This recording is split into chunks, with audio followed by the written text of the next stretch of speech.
Entonces, es así como en la fase 4 los iones vuelven a su lugar correspondiente y esto hace que las cargas en la membrana vuelvan a la normalidad.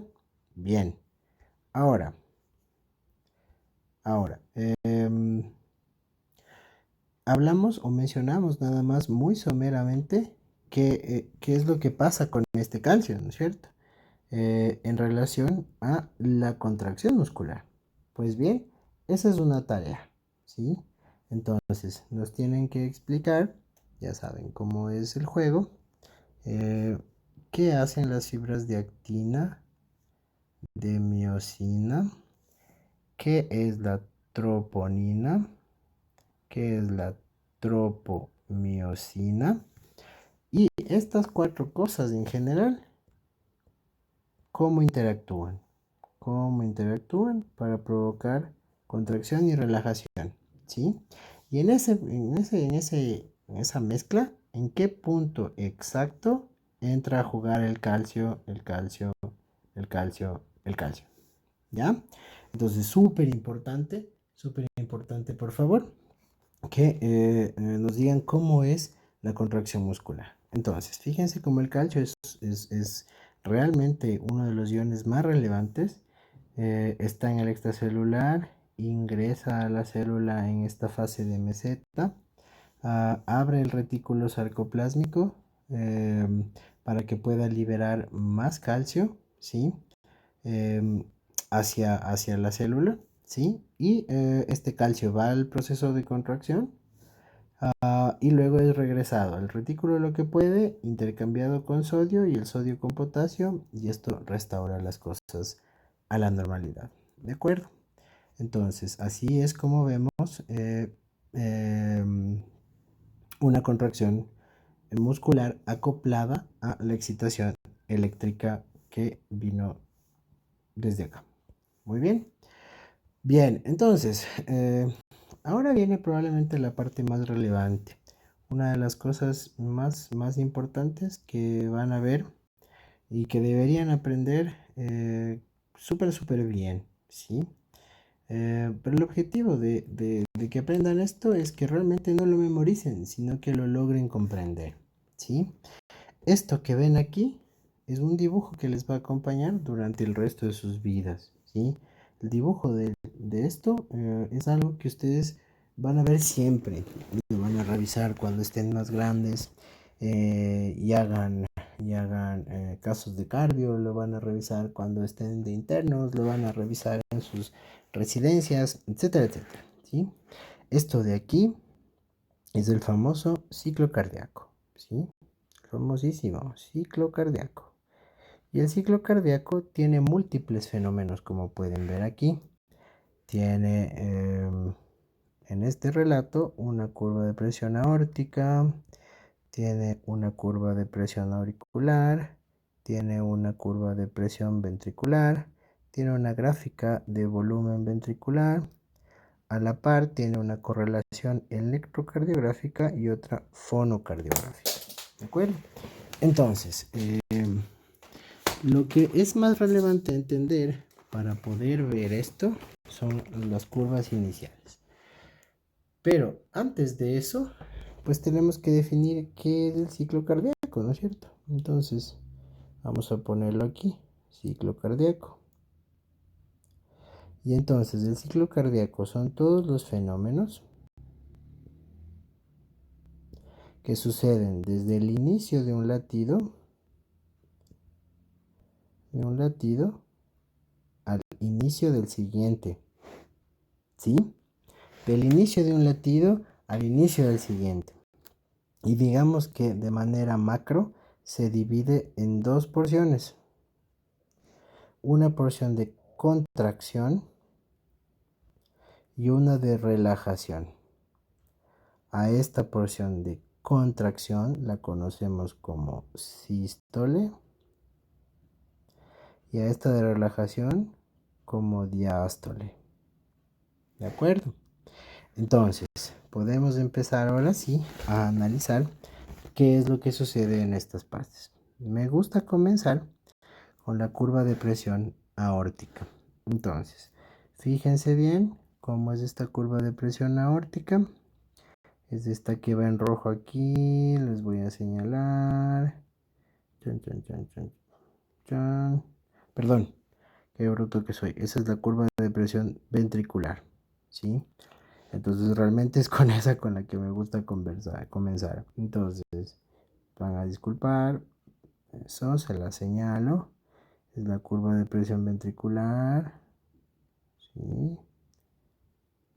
Y entonces, las dos partes del ciclo son esta de aquí a acá, que es la sístole, ¿sí? Y esta de aquí a acá, que es la diástole. Como ven, así rápidamente, pero de manera simple, la diástole ocupa mayor tiempo que la sístole. ¿Sí? Si la sístole es menor en tiempo que la diástole. Entonces, la mayor parte del ciclo cardíaco es diástole en relación a la sístole. Se considera en general que un tercio del ciclo es sístole y que 2/3 son diástole. ¿Ok? Entonces, fíjense en esta curva de presión. Vamos a analizar la sístole. Entonces, esta curva roja de presión ventricular nos muestra cómo se varía la presión en la cavidad.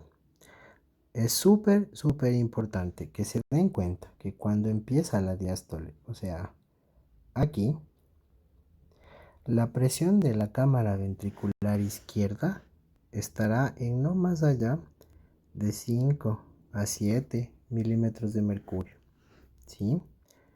Justo al inicio de la sístole o al fin de la diástole, ¿ya?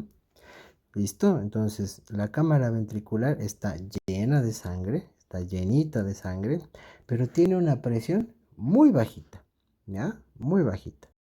Entonces, la sístole empieza con esto que llamamos contracción isovolumétrica, ¿sí? Contracción isovolumétrica. La contracción isovolumétrica quiere decir que yo contraigo la cámara, pero no varío el volumen. Contracción iso, o sea, el mismo, volumétrica, volumen, ¿sí? Y es este pedacito de aquí, es de esta partecita de aquí, el inicio de la sístole. Entonces, ¿para qué se provoca esta contracción isovolumétrica? Pues está determinada para que el ventrículo, en este caso siempre estamos hablando del izquierdo, se contraiga con las válvulas cerradas, ¿sí? Mitral y aórtica cerradas. ¿Qué gano yo contrayendo la cámara con las dos válvulas cerradas? Pues que gane presión, ¿no es cierto? Es como aplastar una botella. Yo aplasto una botella con la tapa cerrada. Si la aplasto, el líquido en su interior adquiere presión. Pues bien, ese es el objetivo de la contracción isovolumétrica, que el ventrículo se contraiga y fíjense la magnitud en la que gana presión. De 5 sube a 120. Entonces es una subida súper rápida de aquí a acá. Pero lo importante, al menos en la contracción isovolumétrica, no es llegar a este tope de presión, sino llegar a la presión que logre abrir la válvula aórtica. ¿Cuál es esta presión de apertura de la válvula aórtica? Pues la presión diastólica de la aorta, ¿sí? La presión diastólica de la aorta en general está en torno a 80 milímetros de mercurio. Por eso es que si ustedes preguntan o leen o revisan o han visto en otras clases, la presión normal nos dicen es 120-80, ¿no es cierto? Alrededor de esto. Este 80 está determinado porque la aorta elásticamente se distendió para recibir la sangre y luego progresivamente se fue contrayendo. Entonces esa contracción de la aorta permite que la sangre se mueva a una presión. La aorta genera esta presión, ¿sí? La aorta genera esta presión. Y entonces esa presión en la aorta ah, es superada por el ventrículo en este punto, ¿sí? Cuando el ventrículo se ha contraído lo suficiente para incrementar su presión hasta igualar la presión diastólica de la aorta, se abre la válvula aórtica.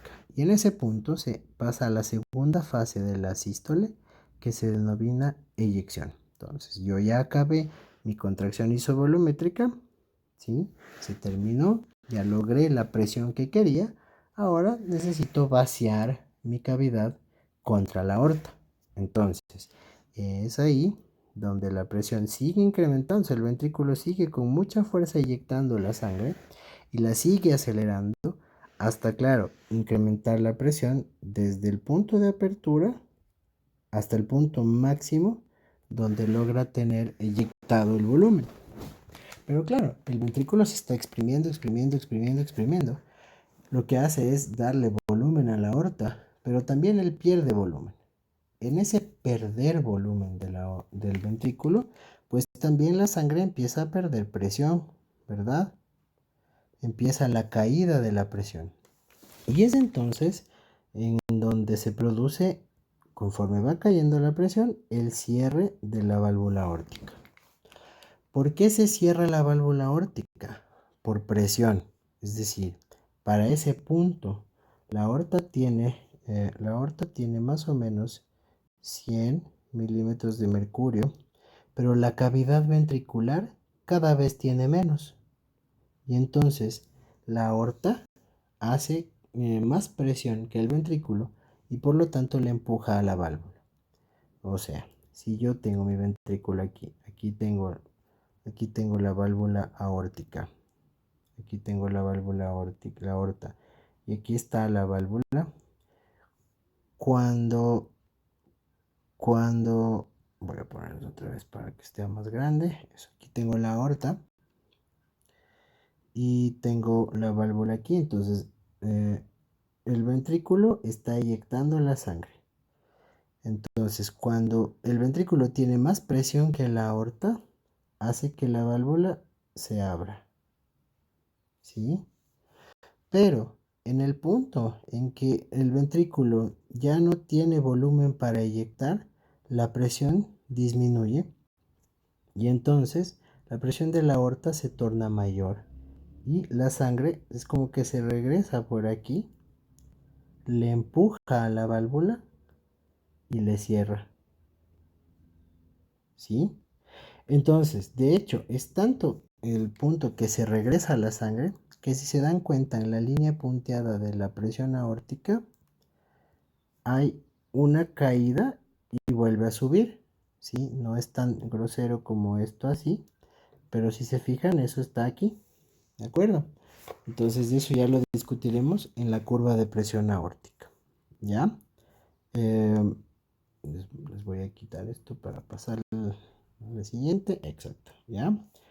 Ahora, la última fase de la sístole, la última fase de la sístole, aunque a pesar del texto a veces se le considera ya diástole, es esta que les pongo en amarillo. Y esta se llama relajación isovolumétrica, ¿sí?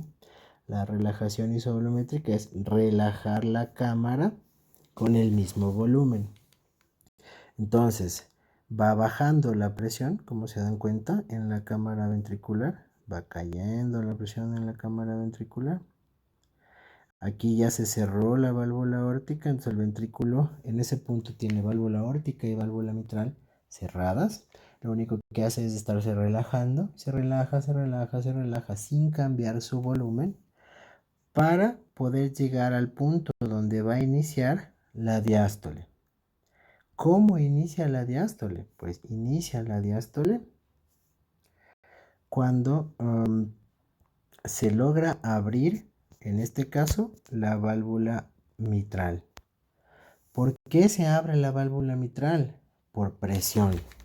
Entonces, ¿cómo vamos a ver esto? Así. Yo tengo aquí mi aurícula izquierda, ¿sí? A la aurícula izquierda todo el tiempo le está llegando sangre de las venas pulmonares, ¿sí?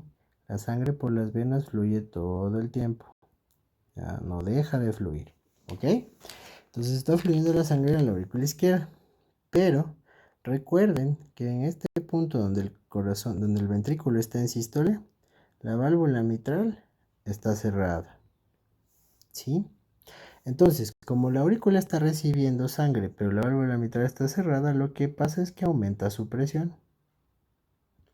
Y la presión en la aurícula pues va a aumentar igual, yo qué sé, 5 o 7 milímetros de mercurio mientras se va llenando. Recuerdan que cuando iba cayendo en la relajación isovolumétrica, la presión del ventrículo izquierdo en la relajación va a llegar a que el ventrículo tenga 0 milímetros de mercurio de presión. Cuando el ventrículo tiene 0 milímetros de mercurio de presión y la aurícula tiene 5 a 7, o lo que sea, cualquier cosa, lo que pasa es que la válvula mitral se abre. Y entonces el ventrículo, que está aquí, totalmente relajado, se puede llenar, ¿sí? Solo para aprovechar el dibujo, una vez que el ventrículo se llene, cuando empiece a llegarle toda la sangre de ahí, se vaya llenando y llenando y llenando, y llenando y llenando, la presión de la aurícula habrá caído, ya no será esta, sino será menor, porque la sangre pasó de aurícula a ventrículo, pero además la presión en el ventrículo ya no será 0, sino habíamos dicho como 5 a 7, ¿no es cierto? Y en ese punto la presión del ventrículo es mayor que la de la aurícula y por lo tanto le vuelve a cerrar a la mitral. Entonces, la apertura o cierre de las válvulas está determinado por gradiente de presión, ¿sí? Se abren cuando de un lado se gana o se cierran cuando se gana del otro lado. Lo mismo pasa en la aorta, dijimos, ¿no es cierto? Es decir, yo tenía aquí la aorta, tengo aquí mi válvula aórtica abierta, mientras mi ventrículo puede eyectar con más presión. Pero el rato en que la aorta le gana en presión, la válvula se va a cerrar, ¿sí? Entonces, son los gradientes de presión los que provocan que las cámaras, los que provocan, perdón, que las válvulas se abran o se cierren. No hay un factor mecánico, además, sí evidentemente tiene que ver con el factor eléctrico, pero porque el factor eléctrico genera la función mecánica, ¿sí? Y la función mecánica provoca la presión. Pero realmente no es que se abren o se cierran por otros mecanismos, es simplemente un gradiente de presión. ¿Ok?